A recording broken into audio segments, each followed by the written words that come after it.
Oke, selamat bertemu lagi saudara. Kita masuk kepada bab 7 teknik sampling ya. Tujuan pembelajaran hari ini kita lihat Bapak Ibu Saudara semua ya. Di sini kita akan melihat yang pertama, menjelaskan pentingnya pengambilan sampel dan terminologi. Yang kedua, menjelaskan proses pengambilan sampel. Yang ketiga, membedakan antara sampling probabilitas dan non-probabilitas. Yang keempat, menentukan besaran ukuran sampel. Nah, kenapa kita penting menentukan sampel? Nah, karena pada dasarnya ketika kita melakukan penelitian, kita pasti memiliki keterbatasan anggaran dan waktu. Dalam penelitian applied research yang dilakukan oleh para konsultan, ya, masih ingat dulu beda pure research dan applied research. Nah, applied research banyak dilakukan oleh para konsultan, itu mereka terbatas waktu dan anggaran. Sementara dalam penelitian yang seperti saudara pure research atau basic research, itu biasanya constraint utama adalah waktu lebih dulu. Kami tidak berharap saudara menyelesaikan tesis lebih dari 1 semester.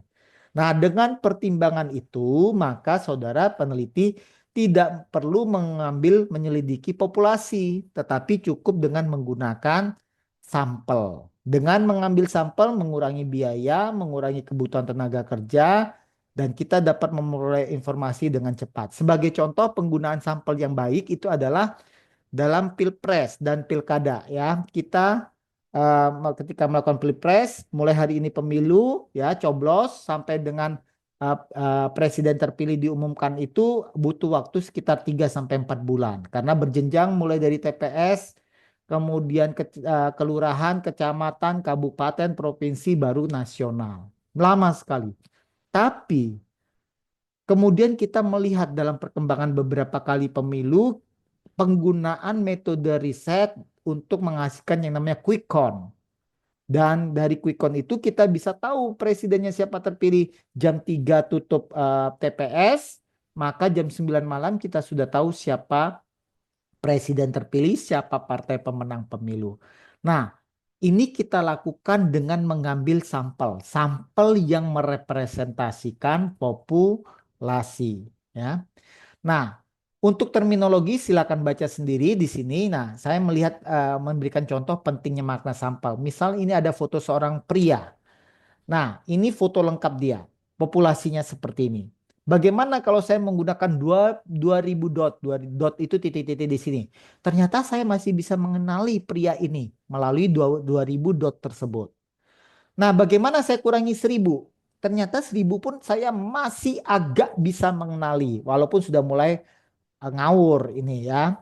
Nah, terus bagaimana kalau saya kurangi 250 dot? 250 dot ternyata kita tidak bisa mengenali siapa orang ini. Foto ini siapa ini saya tidak tahu. Tapi kalau 1000 saya masih bisa tahu, oh ini kira-kira, nah kira-kira akan menjadi seperti ini fotonya. Ya, itu pentingnya penggunaan sampel. Nah, dikatakan penelitian yang baik itu dikatakan sampel itu baik bila mana sampel tersebut mencerminkan populasi atau dikatakan representatif. Nah, kemudian syarat menentukan sampel itu ya salah satunya adalah berdistribusi normal. Nah, distribusi normal itu membentuk yang namanya bell shape curve, kurva apa itu bell ya. Nah, di sini rata-rata nilai sentralnya, sementara ini ada nilai terendah dan nilai tertinggi. Contohnya apa? Tinggi badan. Tinggi badan manusia Indonesia itu normalnya 1,3 sampai 1,7. Nah, ada nggak orang yang di atas 1,9 di atas 2 meter? Ada, namun tidak banyak. Ada nggak orang yang kurang tingginya dari 1,2 meter? Ada, tapi tidak banyak. Nah, inilah yang membentuk tabel distribusi normal. Statistik parametrik mensyaratkan sampel dan populasinya berdistribusi normal. Nah, terus bagaimana dengan proses pengambilan sampel? Nah, proses pengambilan sampel yang paling penting adalah terkait dengan target populasi ya. Nah, target populasinya Bapak Ibu harus jelaskan. Nah, ini seperti apa target populasinya? Kemudian parameter populasinya seperti apa? Kemudian kita buat namanya rerangka sampel. Apa itu rerangka sampel? Adalah daftar kasus dalam target populasi dari mana sampel sebenarnya diambil. Nah, rangka pengambilan sampel juga biasa disebut populasi kerja. Setelah kita menentukan rangka sampel, kriteria sampelnya, maka kita tentukan jumlah kasus yang dibutuhkan, ukuran sampel. Nah, baru nanti kita cari bagaimana cara kita mengambil sampelnya, metode pengambilan sampel. Nah, terus kita lihat apakah jumlah sampel 100 itu dianggap cukup? Jawabannya tidak. Karena kita tidak tahu ya, kita tidak tahu populasinya berapa. Kalau populasinya 1000, maka 100 dibagi 1000 berarti sekitar 10%. Tentu itu angka yang cukup representatif. Akan tetapi kalau populasinya ternyata 100 juta, tentu 100 ini tidak representatif. Makanya dalam bab 3 saudara-saudara tidak boleh menyebut angka mutlak seperti ini. Tapi pergunakan rumus-rumus yang nanti akan kita pelajari di bagian akhir chapter ini. Nah, dalam rangka kita mengambil sampel, maka ada beberapa hal yang mempengaruhi. Yang pertama, tujuan penelitian kita itu apa? Eksploratory kah, explanatory? Kuantitatif kah, kualitatif? Terus tingkat ketepatan yang diinginkan, confident interval, itu berapa persen? Ya. Kemudian resiko yang dapat diterima dalam memperkirakan tingkat ketepatan tersebut, atau kita sebut confident level. Kalau kita confident-nya 95%, berarti error yang kita toleransi adalah 5%. Terus jumlah variasi dalam populasi itu sendiri. Terus biaya dan batasan waktu. Nah, inilah hal-hal yang perlu kita pertimbangkan. Nanti Bapak Ibu ketika mengambil sampel ada dua hal. Ya, sampel itu dibagi menjadi sampel probabilitas atau sampel non probabilitas. Bedanya apa? Dalam sampel probabilitas, setiap individu yang ada di dalamnya memiliki peluang yang sama untuk diambil menjadi sampel. Itu sampel probabilitas. Ya. Sementara kalau sampel non probabilitas, anggota populasinya tidak memiliki peluang yang sama. Nah, kata kuncinya apa yang membedakan antara sampel probabilitas dan non probabilitas? Kata kuncinya adalah konsep acak atau tanpa pola atau random. Kalau dia probabilitas sampling, maka konsep acak ini memastikan semuanya memiliki peluang yang sama. Berbeda dengan sampel non probabilitas yang sifatnya subjektif, sehingga tidak semua individu dapat menjadi calon sampel yang bakal kita ambil tersebut. Oke? Nah, dikatakan dengan kata lain, setiap anggota populasi sasaran tidak memiliki peluang yang sama untuk diikut sertakan sebagai sampel terpilih dalam penelitian. Lebih detail, perbedaan antara probability dan non-probability adalah sebagai berikut. Nah, ini kondisi yang mendukung penggunaan sampel probabilitas, yang ini sampel non-probabilitas. Kalau penelitian kita exploratory kualitatif, biasanya kita menggunakan sampel non-probabilitas. Kalau penelitian kita kuantitatif yang explanatory dan konklusif, maka biasanya kita menggunakan sampel probabilitas. Terus di dalam sampel non probabilitas itu kesalahan non samplingnya lebih besar. Sementara kalau sampel probabilitas itu kesalahan samplingnya yang lebih besar. Nah, apa beda kesalahan sampling dan non sampling nanti akan dilihat dari sini ya. Terus, kalau sampel non probabilitas itu variasi populasinya homogen alias rendah. Sementara sampel probabilitas itu heterogen. Pertimbangan statistiknya biasanya penelitian sampel non probabilitas tidak menggunakan uji statistik. Kalaupun ada, dia levelnya derajatnya lebih rendah dibanding yang probability sampel ya. Nah, sehingga dikatakan sampel probabilitas ini kalau untuk kita uji yang dalam sifat uji hipotesis yang mengeneralisasi suatu temuan ini lebih favorable. Tapi dari sisi pertimbangan operasional lebih mudah melakukan sampel non probabilitas dibanding sampel probabilitas ya. Nah, berikutnya tadi kita lanjutkan penjelasan apa beda kesalahan non sampling dan kesalahan sampling. Nah, kalau penelitian probabilitas itu kesalahan samplingnya yang lebih besar. Kesalahan sampling itu muncul karena sampel tertentu yang diambil tidak sepenuhnya mewakili. Sementara sampel non probabilitas itu yang error yang besar adalah kesalahan non sampling. Bisa respon error, bisa non respon error. Maksudnya non respon error apa? Orang kita kirimi kuesioner tetapi tidak mengisi dan tidak mengembalikan ke kita. Itu non respon. Ada yang merespon, tapi ada kemungkinan salah juga. Salahnya siapa? Bisa peneliti, bisa interviewer, bisa responden.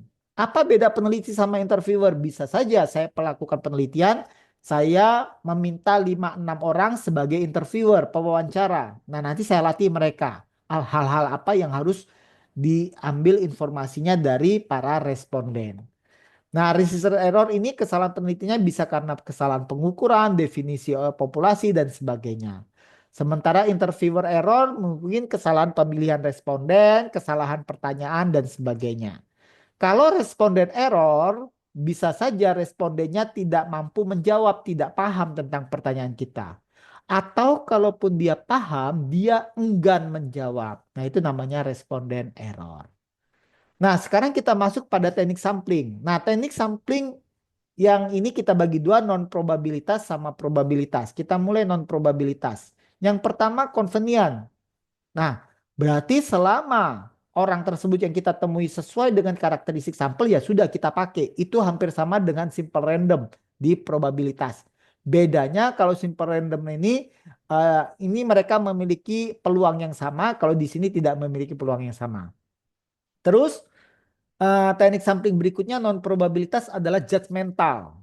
Ya, jadi kita memilih berdasarkan karakteristik yang telah kita tentukan. Sebab ini banyak dipakai di penelitian kualitatif. Contohnya saya ingin mengetahui motif bonek membela Persebaya. Nah, saya bisa memilih nanti pertimbangan saya adalah para dedengkotnya bonek. Nah, ini yang namanya judgmental. Jadi bukan bonek yang baru kemarin lahir kemudian dukung jadi bonek itu belum disebut sebagai bonek yang merepresentasikan bonek di Surabaya. Karena saya ingin informasi tahu kenapa mereka mau membela dan berani mati demi Persebaya. Atau dengan menggunakan kuota. Jadi kita buat kota. Jadi kalau untuk utara nanti kita kasih kota berapa, barat berapa, selatan berapa. Atau snowball juga ini juga lazim di kualitatif. Saya pilih tadi dedengkotnya bonek, satu orang Pak X. Nah setelah saya tahu dia sudah puluhan tahun jadi bonek, sudah berbagai malang suka duka menjadi bonek, termasuk dipukuli orang mungkin misalnya seperti itu. Dari Pak X saya tanya, Pak, siapa lagi teman Bapak yang jadi bonek sudah berpuluhan tahun? Nah, dia rekomendasikan ke Pak Y. Nah, inilah snowball. Snowball itu dimulai dari satu titik, kemudian menggelinding lama-lama menjadi bola salju yang besar. Nah, dari probabilitas kita pindah ke sistematik. Sistematik itu misalnya saya punya sampel populasinya adalah eh, pelanggan dari Shangri-La Hotel. Ada 1.000 orang. Nah, saya ingin ambil tentang peneliti tentang kepuasan pelanggan Hotel Shangri-La. Maka bisa saja pakai saya kelipatan setiap 10. Jadi 10, 20. Jadi responden nomor 10 di database-nya Shangri-La saya ambil 20, 30, 40 dan seterusnya. Itu namanya sistematik. Atau dengan menggunakan stratify dan cluster. Stratify itu apa? Kita memecah populasi menjadi beberapa bagian yang lebih kecil. Setiap bagian kecil memiliki sejumlah kasus di dalamnya. Sama, di sini juga sama. Nah, bagian kecil dipilih berdasarkan beberapa syarat yang berhubungan dengan variabel yang sedang diteliti. Ini kelompok kecil dipilih berdasarkan beberapa pertimbangan. Ini kelompok, ini bagian kecil. Nah, di sini kita mencoba untuk menjamin homogenitas dalam subkelompok. Jadi kelompok tersebut kita homogen. Misalnya kita buat di sini misalnya orang yang usianya remaja, kemudian usia dewasa awal, dewasa menengah, dewasa akhir itu homogen. Atau di sini sampel cluster lawannya adalah kita mencoba untuk mengamankan heterogenitas dalam sekelompok. Kayak buat tadi Surabaya Barat, Timur, dan Selatan. Barat isinya heterogen. Di timur juga heterogen. Ya. Nah, kemudian yang ketiga, kita mencoba untuk mengamankan heterogenitas antar sekelompok. Nah, di sini heterogenitas antara usia remaja awal, remaja akhir dengan dewasa awal itu ada perbedaan heterogen antar kelompok. Kalau di sini kita memastikan homogenitas antar kelompok. Jadi konsumen Surabaya Barat itu ada orang yang menengah atas, ada yang menengah bawah, di timur juga sama, ya. Nah, kita secara acak memilih kasus dari dalam setiap sekelompok. Di sini kita secara acak memilih beberapa subkelompok ya. Ini beda stratify sama cluster. Nah, terus yang paling penting ukuran sampel. Nah, tadi saudara disebutkan bab 3 tidak boleh menyebutkan angka. Maka pergunakanlah rumus. Salah satunya rumus Slovin dengan rumus jumlah populasi dibagi 1 tambah jumlah populasi dikalikan batas kesalahan yang kita toleransi, misalnya 5% atau 1%. Nah, katakanlah jumlah populasinya karyawan Rumah Sakit Permata Bunda 150. Berarti 150 dikalikan dengan 5% dikuadratkan 0,025 ketemu angka 0,375. Dikalikan itu apa itu? Dikalikan 150. Maka jumlah sampel untuk Rumah Sakit Permata Bunda adalah 109. Atau kita bisa menggunakan rumus Lemso dengan menggunakan probabilitas. Contoh, saya ingin meneliti tentang pengguna laptop Mac di Surabaya. Estimasinya maksimum 50%-nya adalah menggunakan laptop Mac. Tingkat kesalahannya 5%. Berarti 5% itu kalau saya ambil skor Z maka nilainya 1,96. Kita kuadratkan dikalikan probabilitasnya 0,5 dikalikan 1 minus 0,5 ketemu angka 384. Atau kita bisa menggunakan tabel Cressy dan Morgan. Tabel Cressy dan Morgan ini dengan tingkat kesalahan 5% maka kita bisa lihat kalau jumlah populasi kita ada 1000 maka jumlah sampel minimumnya 278. Atau kita juga bisa menggunakan rumus Isaac dan Michael. Di sini ada pilihan 1, 5, dan 10%. Nah, kalau populasi kita 1000, maka kita lihat di sini 1000. Nah, tingkat kesalahannya 1%, jumlah sampelnya kita ambil 399, kalau 10% 213. Inilah berbagai cara metode terkait dengan teknik sampling. Sampai ketemu di lain topik ya.